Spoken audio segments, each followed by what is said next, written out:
Donc, ma fait min fawe, fait min bibi si ça man là, à ce kaka au corps, au diaspora. Wallahi ni ba mani basi gilembi au do. Sans wosam, am mo mu sikile be kokam.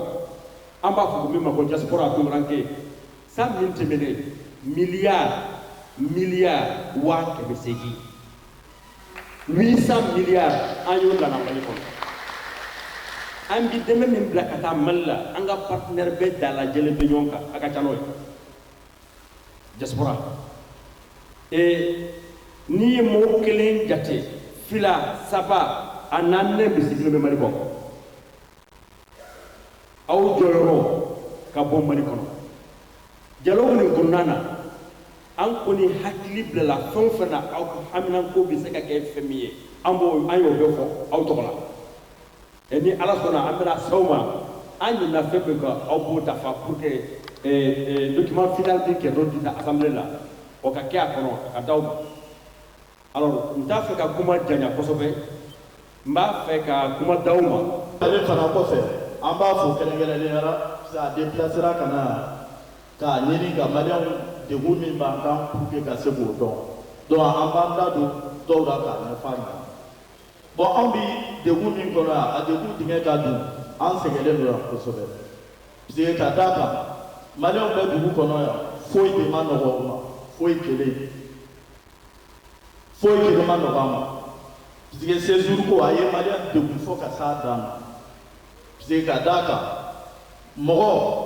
minɛ wagati ti maliyɛn sira dugu kɔnɔ yan. À partir de 18h, minali bi daminɛ yan fo ka taa fɔ minuit. Ni minuit sera i bi dugu yala k'a ban i tɛ faama foyi ye dugu kɔnɔ.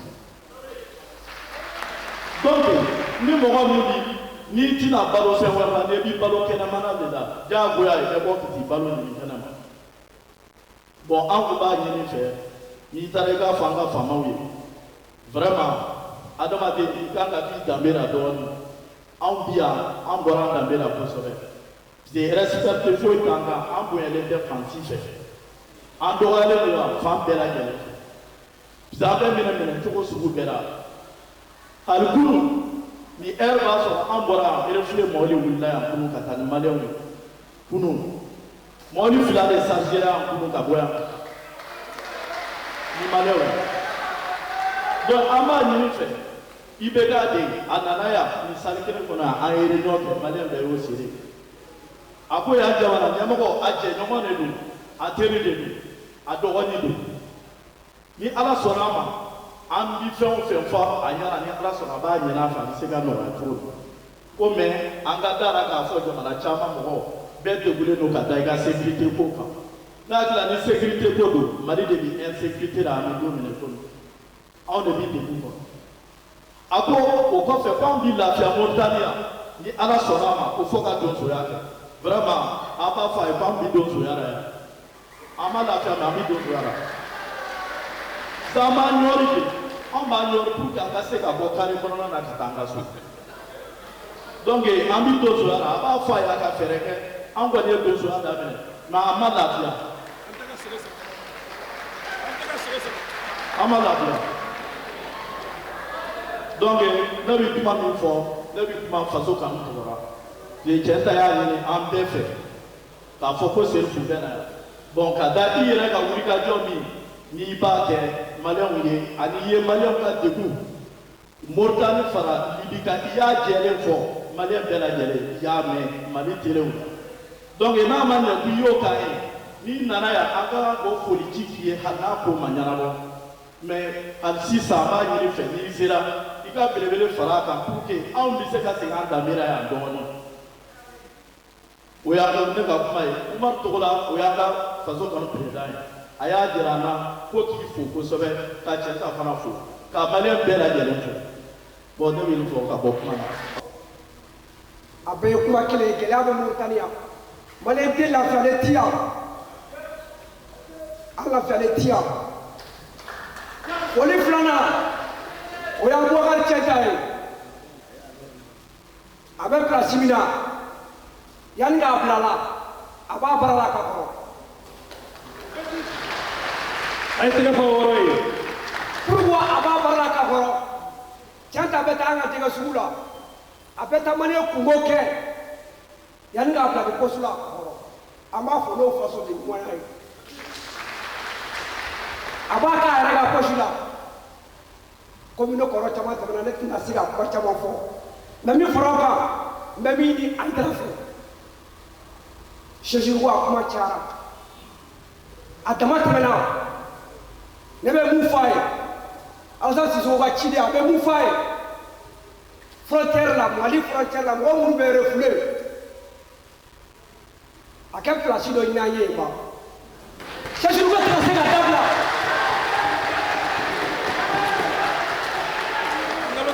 an bɛ se i b'a fɔ ko baganw sera yen n'a sera yen o ye Mali faama ka dumunifɛn dɔ nalen ye frontière la Mali papier marabati ka wari don o de y'an kungo gɛlɛya Cheikh Chérifou a tɛ se ka dabila mais min fɔra o kan a y'a fɔ Haidara ye Cheikh Chérifou wari tɛ k'a sɔrɔ bilen a kɛ fɛɛrɛ kɛ mun bɛ se k'a sɔrɔli fɛnɛ nɔgɔya anw ma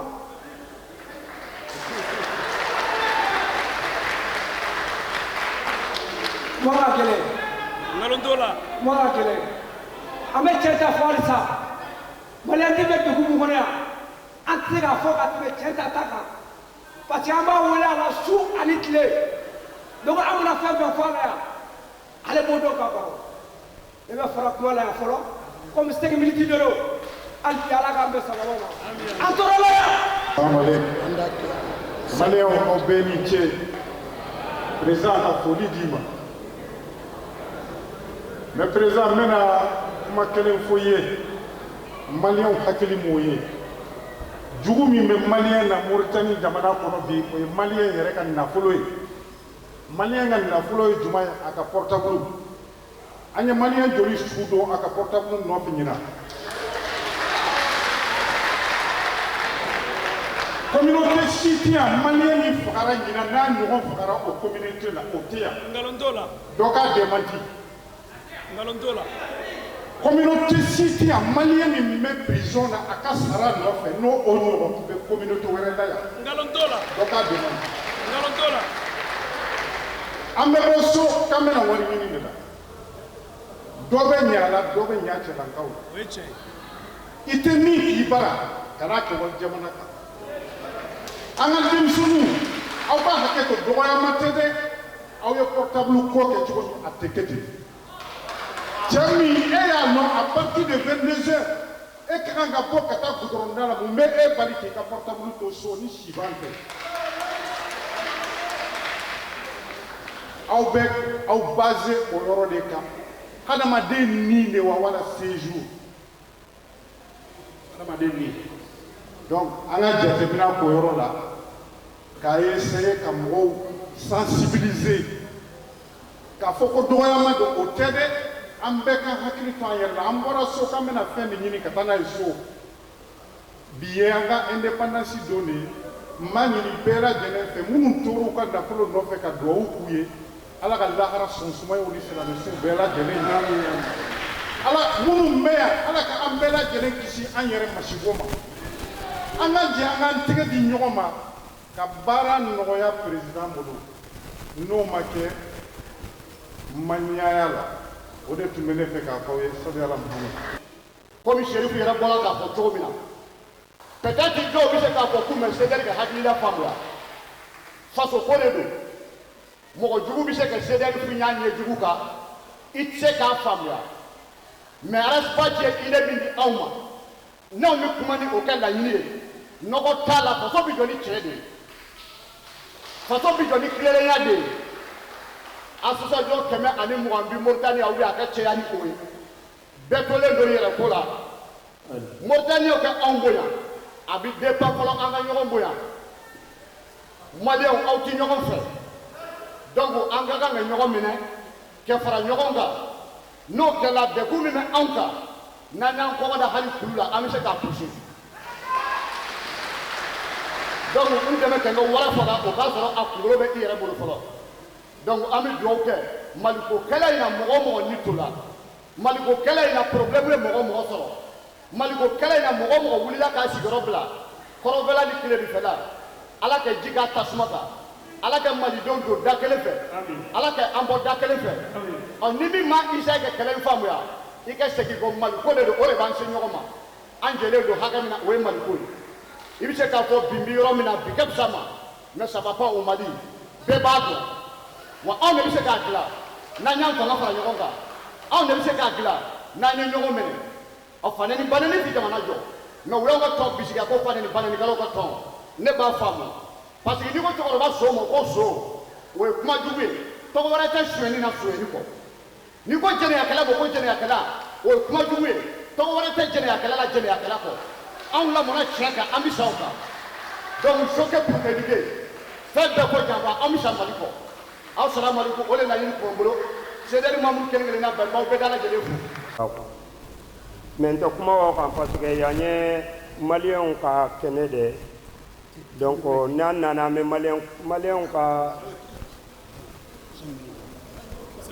maliyɛnw ka hɛrɛ an'u ka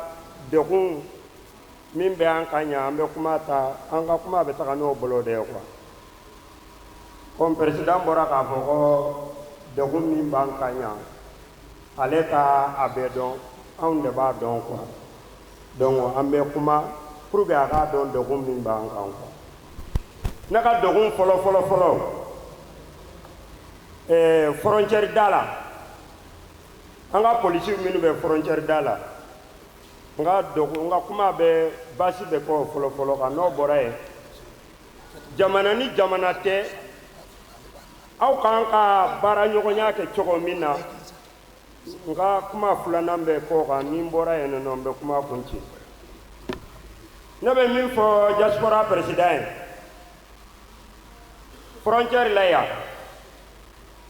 mɔgɔ i ka faama a kana se ka ko bɔ i ni jamana wɛrɛ kunkow ni ɲɔgɔn tɛ mais aw ka jamana kɔnɔna kunko min bɛ se jamanadenw ma ni faama dɛsɛra k'o wuli k'o bɔ jamanadenw kan o ye tɔgɔ de b'a la ko faama don sinon faama tɛ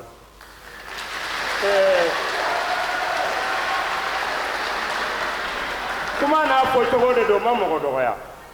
ni kuma ye mɔgɔ min fana tɔɔrɔ i bɛ hakɛ to hadamaden bɛɛ bɛ kuma n'i ka hakilinata de ye hakilinala min bɛ na n bɛ ka kuma n'o de ye polisi ninnu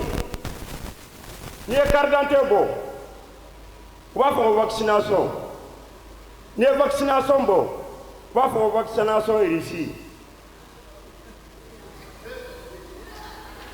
a y'i jɔ n bɛ na m'a fɛ k'a fɔ diaspora président ye n'a t'a kalama a ka bɔ a kalama quoi parce que an y'a fɔ faama caman ye nin kɛnɛ in ka ɲa a bɛ san 5 bɔ foyi ma b'a la a bɛ ka juguya ka taa fɛ de n bɛna dati de d'ale ma n bɛna dati de d'a ma n'a ma ɲɛnabɔ ne tɛ kuma faama fɛ ne tɛ kuma faama kɛrɛfɛ mɔgɔ fɛ bilen a ko la Mali kɔnɔna n'a kɔkanna n'u ye irisi ɲininkali kɛ n'i ma irisi bɔ u b'a fɔ 1,200 u b'a fɔ dɔw ye 600 u b'a fɔ dɔw ye 600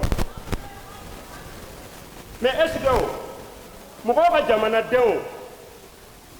Mauritanienw de kan ka vaccination ɲininkali kɛ aw na wa ou bien fɔ Mali kɔnɔ faamaw de kan ka vaccination ɲininkali kɛ ne hakili la Mauritanie faamaw de kan ka vaccination ɲininkali kɛ maliden na mais Mali faama yɛrɛ man tɛ ka vaccination ɲininkali kɛ maliden yɛrɛ la mais mun na olu b'o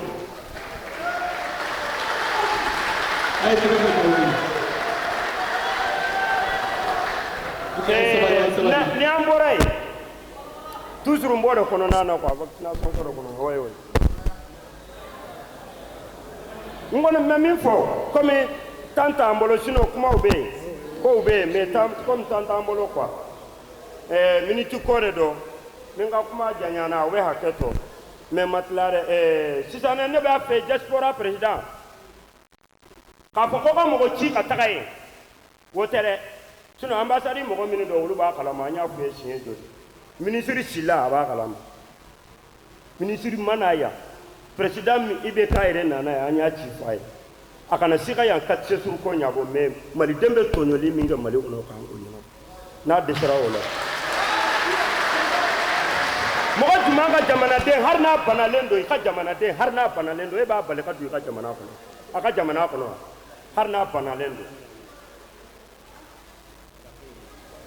ha hari ni i ka jamanaden hari n'a banalen don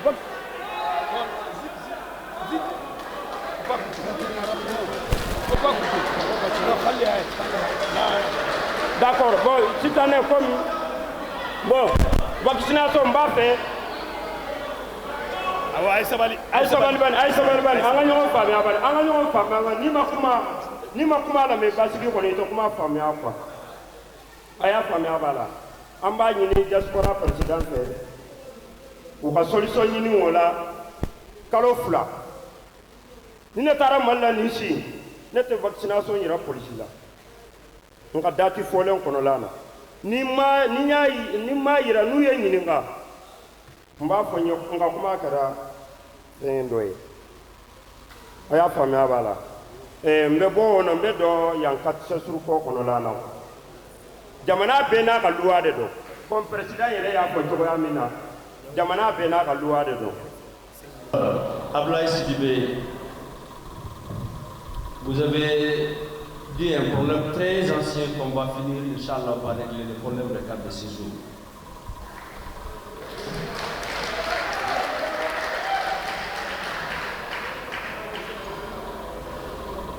Et un point important par rapport à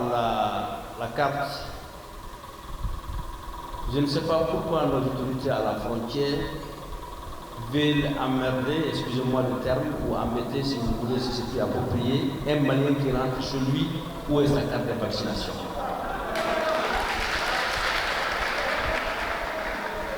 Alors, pour vous dire que le CSDM, pour confirmer vos problèmes de tracasserie à la frontière, Mbi Segaka Kafo Bamanakana, fait une fora, car ce jour, les cartes de vaccination, en Bora Karama. Il y a des Angana, il y a fait un journaliste de la Sirakankana. Kadrof na boya kata utara wani ne mo ngulu utaro ka fo journaliste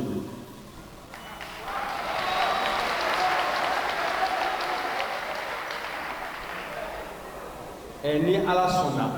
nan ko sigira akobi lalo muna CSDM, le premier secrétaire chargé de l'immigration et de migration au sein de la société civile malienne. Anga Barani, n'est le premier secrétaire, société civile comme ça. Amba Chilase, Mumbala et Kani Frukunuka Aula, Abilalo, vous sanctionnez. Ambi commission de la CSDM Mauritanie, qui a suivi qui a collé. Antena fɛn fɛn wele bi kalo 6 ala dɔ la a bɛ ko segin ka na tugun CSDM baara cogo taabolo tɛ nin ye a mana fɛn o fɛn kɛ an b'a kɛ ka ɲɛ ko an ta kɛ pewu. Carte séjour ko a commencera fɔ a danyɔrɔ a sera président de la République ma a nanen yan bɛɛ bɔra yan k'a fɔ ko carte séjour a y'a mɛn o. Ayado ay instruction mindi ambassadeur ma yani ne kana ne tarakatu manyiga ane tato an tungaranko kumbe Mauritanie hammi min bawla bula ya aw bo kalama aw ka munde ke ko nyine fo ne be ta munde fuye ngara ke galo foray min foranye famu ya chama surala abata masrakhe abina nyina bo aw kaw sigi ka hakili sigi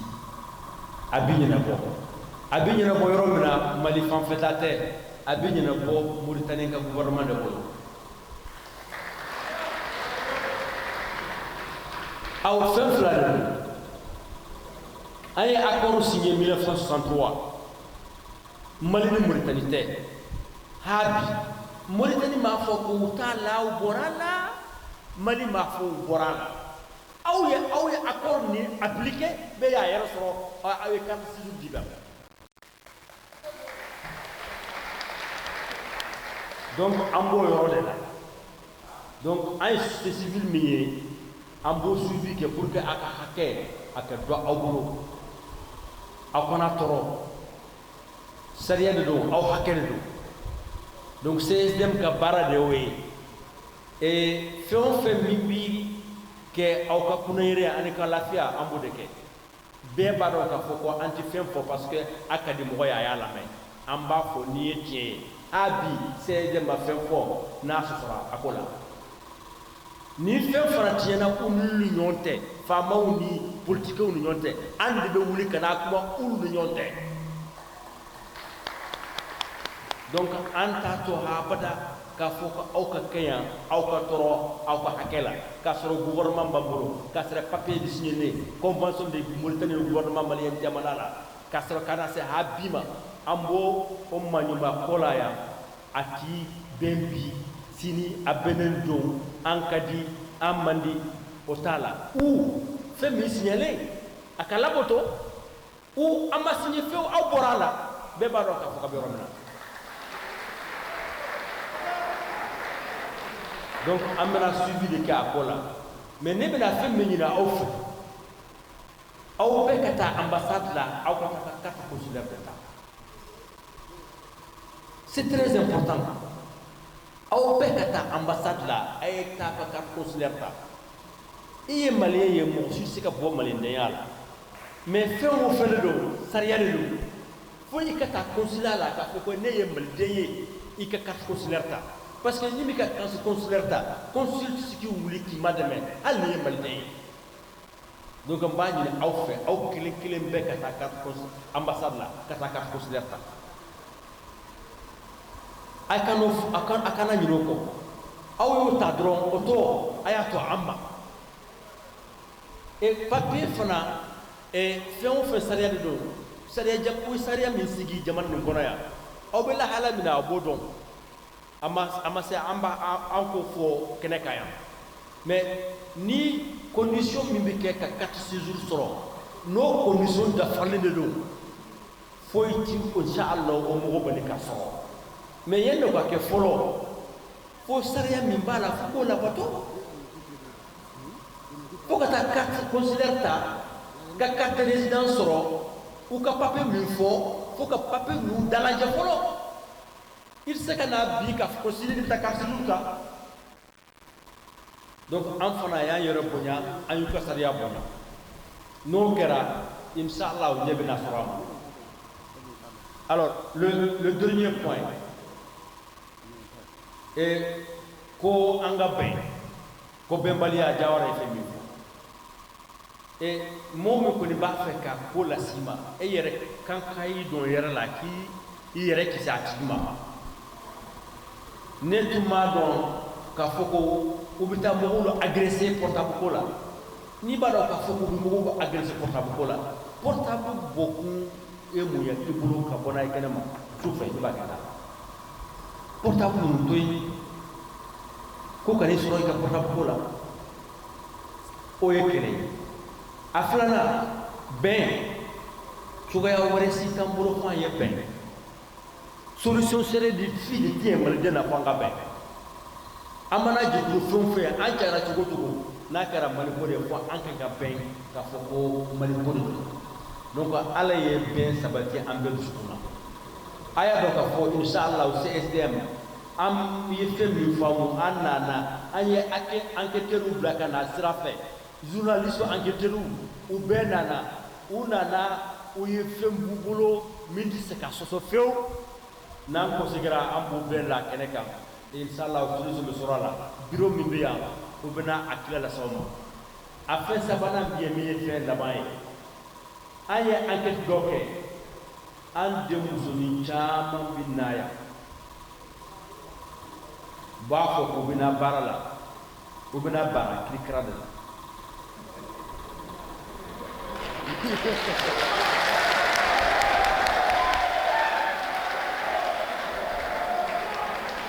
alors donc an journaliste minnu nana a kelen yɛrɛ nana an fɛ yan ale yɛrɛ ye nana ka taa enquête kɛ photo b'a bolo vidéo b'a bolo an ye rapport kɛ ne taara ka taa directeur national de la police sɔrɔ k'a d'a ma ka taa ministre de justice ye k'a dɔ a bolo k'a fɔ ko o nin de bɛ Sénat donc f'a ye hakili de sɔrɔ a ko nin ko nin na o tɛ ko nin dan hukumu na yɛrɛ ye n'a ye ko kɛ bi aw b'a i b'a fɔ ko aw b'a fɛ an y'a kɛ cogoya min na bi mɔgɔ caman bɛ tɔɔrɔ yan dɛ donc fo ka fɛn min lajɛ ni ji ɲamajɔla ye aw b'a dɔn k'a fɔ ko fɛn caman bɛ yan an bɔnnen b'a kalama an fa ma fɔ bɔra kama mais on va régler ça par ordre de priorité a y'aw janto yɔrɔ la ni ala sɔnna an bɛ fɛɛrɛ bɛɛ de kɛ pour que aw ka lafiya jama nin kɔnɔ min y'a ka jamana ye aw ni se ka jamana jɔ la